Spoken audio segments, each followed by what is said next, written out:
بسم اللہ الرحمن الرحیم۔ اس وقت ہم ناظرین موجود ہیں حجر بن عدی الکندی۔ یہ صحابی رسول ہیں، بہت جید صحابی ہیں، اور ان کی شہادت شام میں ہوئی ہے تقریباً کوئی 50 ہجری کے لگ بھگ۔ ان کی یہ زری مبارک آپ ان کی اس زری مبارک کی زیارت کر سکتے ہیں۔ ان کی یہ مزار ہے، یہ پورا ہے۔ تو اس وقت ہم حجر بن عدی کی زیارت کے لیے یہاں پہ پاکستان سے پہنچے ہیں۔ سیریا کی حالت دیکھ کر ناظرین رونا آتا ہے۔ جو حالات حاضر ہیں یہ آپ دیکھ سکتے ہیں کہ بہت دور تک جو ہے دونوں سائڈوں پہ بہت بڑی بلڈنگز جو ہے وہ زمین بوس ہو گئی ہیں۔ اسی جنگ کے نتیجے میں جو داعش اور ان شامی فوج کے درمیان رہی ہے، اور تباہ ہو گئی ہے سب کچھ، اور سٹرکچر تباہ ہو گیا سارا، اور غربت ہے، اور کافی لوگ شہید ہوئے ہیں اس جنگ کے دوران، اور ان کے بچے جو یتیم ہیں وہ وہاں پہ آپ کو تھوڑے سے بچے دکھائیں گے کہ جو ان کی حالت زار ہے۔ تو یہ آپ صورتحال اس وقت بھی شام کی دیکھ سکتے ہیں کہ 2012 سے شروع ہونے والی جنگ 2015 تک رہی، تقریباً 4 سال یہ جنگ رہی ہے۔ اس کے نتیجے میں یہ آپ جو نابودی ہوئی ہے شام کی، یہ دمشق کے جو کیپٹل ہے اس کے یہ حالت زار آپ دیکھ لیں کہ جو ان کے شمالی علاقہ جات تھے ان کی کیا صورتحال ہوئی ہوگی جو وہ فتح کر چکے تھے، جیسا کہ حلب تھا، اور حلب کے مضافاتی علاقے جو راستے میں شہر پڑتے ہیں شام کے، وہ تمام انہوں نے فتح کر لیے تھے۔ دمشق جو کیپٹل تھا اس کے قریب آ کر یہ جو ہے تقریباً جو دارالخلافہ ہے اس سے تقریباً کوئی یہ 15 کلومیٹر کی دوری پر واقع تھے۔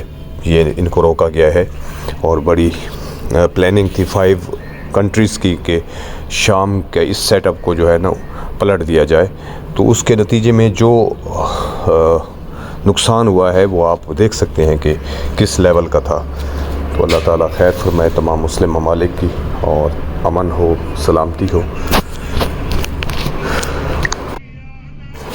ناظرین یہاں پہ لوگ شام میں فلیٹس سسٹم میں رہتے ہیں، مطلب ایک فلیٹ میں تقریباً کوئی 50 فیملیز ہوتی ہیں، 80 فیملی ہوتی ہے، اس طرح سے فلیٹ سسٹم ہوتا ہے۔ یہ ہمارا جس طرح پاکستان میں ہم اپنے کالونیز میں پلاٹ لے کر اوپر گھر بناتے ہیں، سیپریٹ گھر بناتے ہیں اور ایک ہی فیملی رہتی ہے، یہ یہاں پہ نہیں ہے۔ لبنان میں بھی یہی ہے کہ فلیٹ سسٹم پہ آپ کے جو ہے لوگ رہتے ہیں، اور سیریا میں اور ادھر فلسطین میں، اردن میں، یہ جو علاقے ہیں یہاں پہ لوگ جو ہے رہائشی جو لوگ ہیں وہ فلیٹس میں رہتے ہیں۔ تو یہ فلیٹس آپ اتنے لیول پہ آپ دیکھ لیں جو بربادی ہوئی ہے، تو آپ یہ دیکھیں کہ یہاں پہ ہلاکتیں کتنی ہوئی ہوگی، کتنے لوگ مرے ہوں گے۔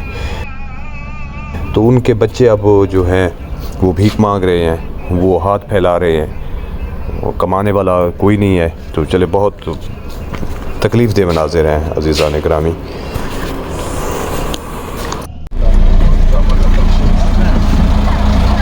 حجر بن عدی یہ آرمی سلمان بھائی، وعلیکم السلام۔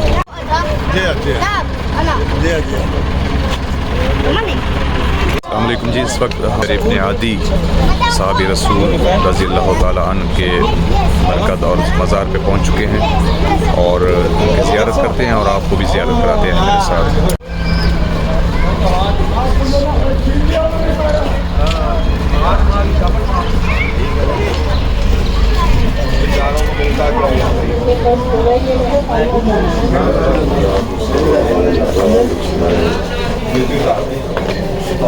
شوز اتار دیتے۔ سبحان اللہ۔ حجر، السلام علیکم یا حجر بن عدی۔ یہ روضہ مبارک ہے ان کا جی، بہت باکرامت باعظمت صحابی رسول ہے۔ ناظرین جیسا کہ آپ جانتے ہیں کہ شام 2012 سے 13، 14 اور 15 تک جو ہے کافی سارے مسائل کا اور دہشت گردی کا شکار رہا ہے، اور جو تنظیم ہے دہشت گرد داعش نے حملہ کیا، اور اس کے نتیجے میں آپ نے انٹرنیٹ پہ بھی دیکھا ہوگا کہ جناب حجر بن عدی کی جو لاش مبارک تھی اس کو قبر سے نکالا گیا۔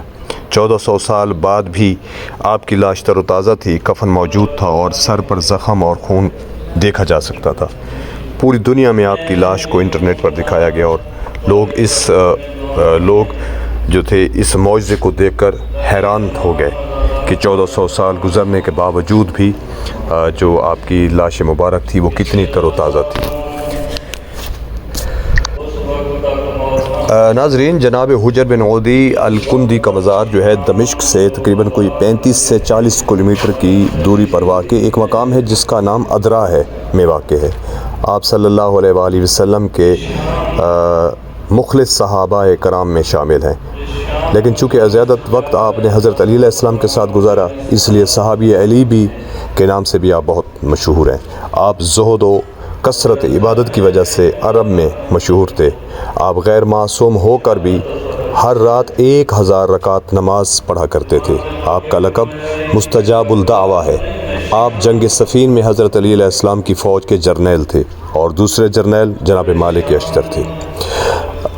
جب ابن زیاد عراق کا حاکم ہوا تو اس نے محبان اہل بیت پر ظلم ستم کی جو ہے انتہا کر دی۔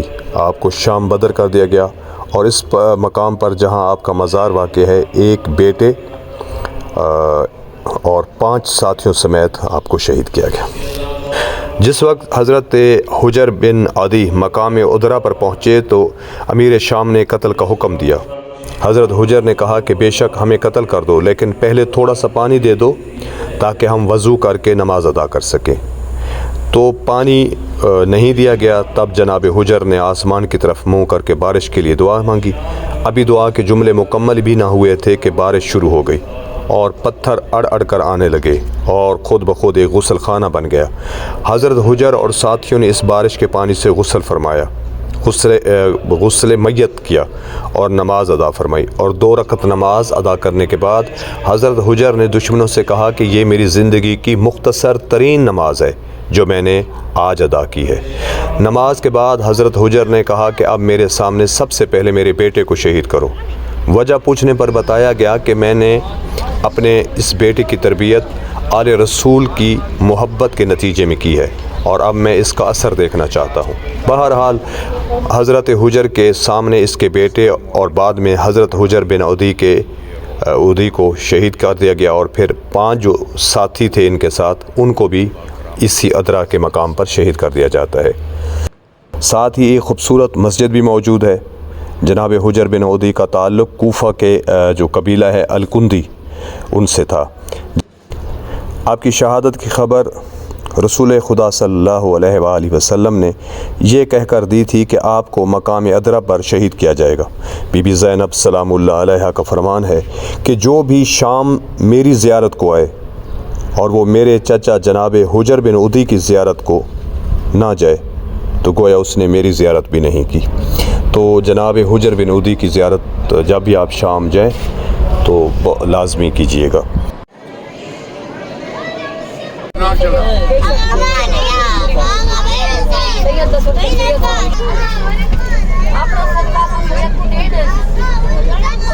شامی بچے جو ہیں بہت زیادہ یہاں پہ یہ صورتحال دیکھ لیں جی، شامی بچوں کی بہت کربناک مناظر ہیں، بہت دردناک مناظر ہیں، اور میں آپ کو یہ ایڈوائز کرتا ہوں کہ جب بھی آپ جناب حجر بن عدی کی زیارت کے لیے آئیں یا پھر دمشق میں ہیں، کسی بھی جگہ پہ آپ ہیں تو ان بچوں کی امداد ضرور کیجیے گا۔ ان کے جو کمانے والے تھے وہ سب چلے گئے ہیں، جنگ کا شکار ہو گئے ہیں۔ تو یہ آپ حالات دیکھ سکتے ہیں کہ یہاں سیریا میں اس وقت کیا حالات ہیں۔ اللہ تعالیٰ سب کو سلامتی عطا فرمائے، اللہ تعالیٰ سب کو آسائشیں عطا فرمائے، اللہ تعالیٰ تمام مسلمانوں کی خیر فرمائے۔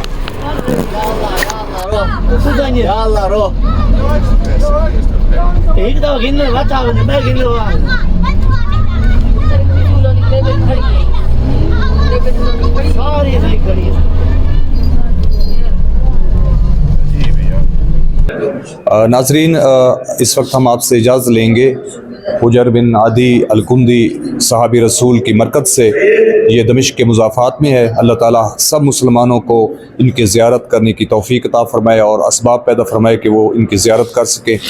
تو اس وقت ہم آپ سے اجازت لیتے ہیں، اپنا بہت خیال رکھنا۔ اللہ تعالیٰ ہم سب کو آسانی عطا فرمائے اور آسانیاں بانٹنے کی توفیق عطا فرمائے۔